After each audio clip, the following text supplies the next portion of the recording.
Lupa teman tapi nanti dijalankan sesuai dengan ketentuan negara. Dalam arti mereka itu sudah kemudian limbahnya, kemudian membayar pajaknya dan lain sebagainya itu sudah. Jadi dari segi pengaturan dan etika dia melakukan bisnis tersebut sudah sesuai dengan bagaimana negara mengatur regulasinya. Itu yang pertama.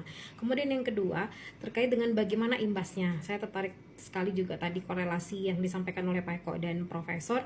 Apakah memang negara kita belum memprioritaskan kesehatan? Nah, seperti yang disampaikan, ataukah keuntungannya jauh lebih besar?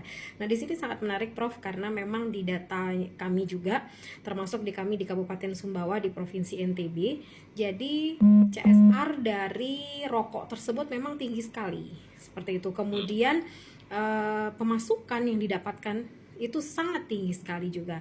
Kalau di kami di Pulau Sumbawa ya atau di NTB, kami adalah pemasukan terbanyaknya memang tambang ya. Tambang adalah nomor satu karena kami ada tambang-tambang besar yang nomor 2 di Indonesia dan segala macam. Yang nomor 2 itu tetap adalah rokok. Dan di beberapa kabupaten yang tidak memiliki tambang secara langsung di kabupatennya, rokok tetap menjadi nomor satu. Sehingga apa yang dapat kita petik dari sini, Prof? Nah, kami di jajaran kesehatan yang ada di Provinsi NTB sampai dengan di 10 kabupaten kota yang ada di NTB, termasuk juga saya pikir juga sama juga di seluruh Indonesia, hal yang bisa dilakukan itu adalah bagaimana upaya untuk menangkal imbasnya. Karena ternyata dari statistik kesehatannya justru yang mendapatkan permasalahan kesehatan itu justru bukan dari perokok aktifnya, Prof. Jadi statistik yang terbanyaknya itu justru pada perokok pasif. Artinya kalau disebut pada saat membuat rokok tersebut mereka itu kan sudah punya filter ya di dalamnya. Jadi dia kita yang jadi perokok pasif yang menghirup sisa dari mereka itulah yang justru ternyata banyak sekali mengalami masalah. Salah satunya bisa juga menjadi pemicu terjadinya stunting yang sekarang anggarannya juga sangat besar. Sehingga hal yang bisa kita lakukan adalah melakukan upaya edukasi. Yang pertama bagaimana mengurangi bahaya dari perokok pasif. Yaitu kalau misalnya bapak-bapaknya merokok, dia durasi berapa meter, radius berapa meter, dia jangan merokok di dalam rumah. Jadi merokoknya di luar rumah. Sehingga ibu hamil, kemudian ibu yang menyusui, kemudian bayi balita itu tidak terpapar rokoknya. Sehingga yang kena itu dia saja, seperti itu. Jadi yang di dalam rumah tidak terpengaruh. Jadi otomatis biaya-biaya kesehatan yang disebabkan oleh perokok pasif ini itu bisa ditekan. Itu yang pertama. Kemudian yang kedua, ada namanya kawasan tanpa rokok. Kalau kita melihat sekarang di hampir di semua daerah itu sudah ada perdanya, Prof. Jadi kawasan tanpa rokok itu adalah, jadi ada ruang khusus nanti yang tempat dia boleh merokok, seperti itu. Jadi tidak boleh di ruang publik sebebasnya.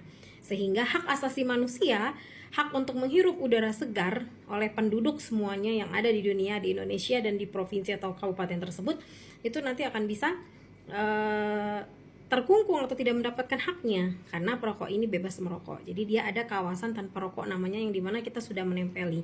Meskipun kami juga di kabupaten belum secara maksimal bisa melakukan, tetapi itu sudah terus kami kampanyekan seperti itu, Prof. Kemudian yang ketiga, dari CSR rokok tersebut juga, Prof, itu juga membiayai kesehatan juga, Prof. Itu ada suatu hal yang aneh ya terlihat gitu. Jadi dan mereka mengakui itu begitu. Jadi kadang-kadang ketika saya mohon izin, Prof, saya kalau di kabupaten saya juga adalah seorang host begitu. Meskipun saya adalah PNS begitu ya. Jadi susah menghilangkan hobinya, Prof, karena dari TK 0 kecil saya sudah host begitu ya. Nah, kemudian jadi kadang-kadang kalau ada acara-acara yang memang dia dibiayai oleh rokok tersebut begitu ya. Ada sebuah keharusan di mana kita harus mensonding. Nah, saya pahamkan kepada mereka bahwa jangan meminta kami untuk mensonding membeli rokok ini, tapi cukup dengan menyebutkan PT-nya saja, Anda sudah harus cukup berterima kasih, seperti itu, Prof. Nah, hal-hal itu yang berupaya hal-hal yang bisa kami tekan untuk menurunkan laju terhadap rokok. Kemudian yang keempat, hal yang bisa dilakukan juga adalah, Prof, dana CSR mereka itu juga kami gunakan juga salah satunya untuk melakukan edukasi-edukasi ataupun pelatihan-pelatihan terhadap kader posyandu, Prof. Nah, di mana kadar posyandu yang ada ini per dusun itu ada 8 orang minimal. Yang kemudian 8 orang kalau di kami itu ada 757 posyandu. Kalau dikali rata-rata ada yang 8, ada yang 10, ada yang 12. Jadi sekitar 7.600 orang, Prof. Yang memang ini orang ini adalah kader-kader kesehatan, adalah kader posyandu yang juga ikut mengkampanyekan anti rokok seperti itu.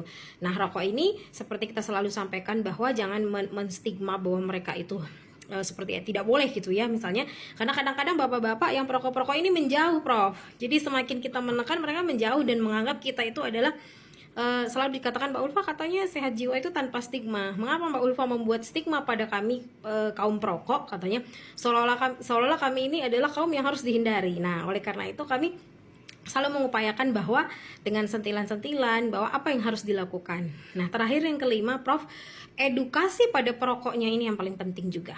Tapi tentu saja dengan melakukan pendekatan-pendekatan, tidak hanya membuat forum khusus untuk mengedukasi, tapi masuk ke dalam semua lini, Prof. Jadi ketika ada majelis taklim masuk, Prof. Ada Karang Taruna masuk juga di situ, Prof.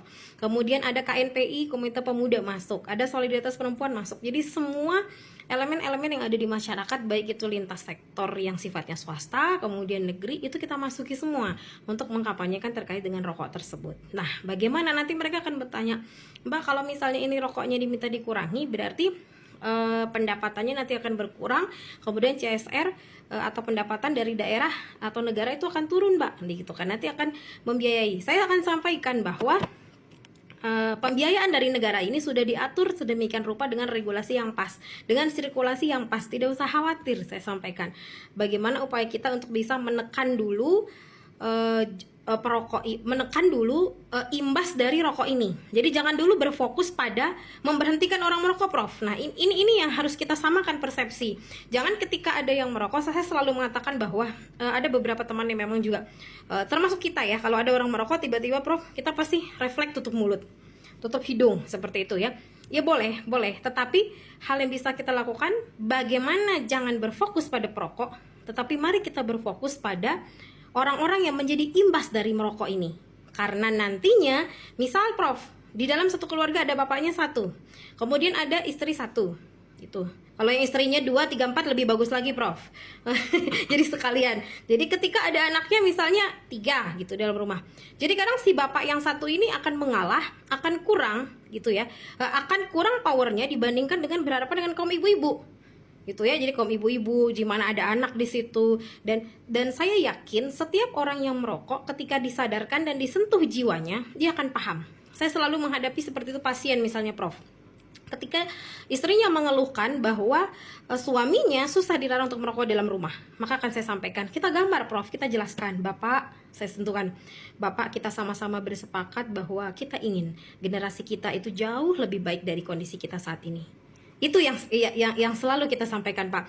Nah, kalau kita bersepakat untuk itu dulu, Bapak. Iya, bener, Bu. Nah, nanti dia sampaikan, oleh karena itu, Bapak, mari saya jelaskan, Pak, bagaimana siklus kehidupan bayi di dalam kandungan. Saya gambar, Prof. Saya gambar bagaimana rokok ini akan mempengaruhi nantinya, sehingga di anak ini akan stunting, akan gizi buruk, sehingga anak ini tidak bisa belajar dengan maksimal, nggak bisa jadi generasi yang lebih baik. Nah, saya kadang-kadang, Prof, ketika dikatakan bahwa tidak bisa disentuh, cukup sekali, Prof. Bapak itu bukan berhenti merokok dianya, tetapi dia akan menghindar. Dia akan merokok tapi di rumah tetangganya. Itu luar biasanya. Dia mengatakan, Mbak, katanya, Bu, katanya, kalau Bu Ulfa mengatakan bahwa saya harus merokok di luar rumah, saya bukan di luar rumah sekarang, jauh di luar pagar itu batas radius saya merokok. Itu ada suatu hal yang luar biasa, Prof. Maka untuk terkait dengan hal tersebut, mari kita fokus pada orang yang akan terkena pada dampaknya. Itu dulu yang kita fokuskan, membangun kesadarannya. Baru kemudian nanti perlahan kita akan menyentuh orang-orang yang memang pelaku dari rokoknya. Sama dengan minuman keras tadi, Prof. Kalau di Islam kadang disebutkan minuman keras itu lebih dekat dengan setelah minuman keras berarti ada perjudian misalnya gitu ya, Prof. Kemudian kekerasan di dalamnya, kemudian pemerkosaan, mohon maaf yang kita sekarang ini sedang riskan dengan kekerasan terhadap perempuan dan anak seperti itu yang ada, dan tindak pidana perdagangan orang yang sedang ramai di Indonesia. Nah, itu sama juga dengan yang tadi, Prof. Jadi bagaimana kita menangani dulu orang yang akan mendapat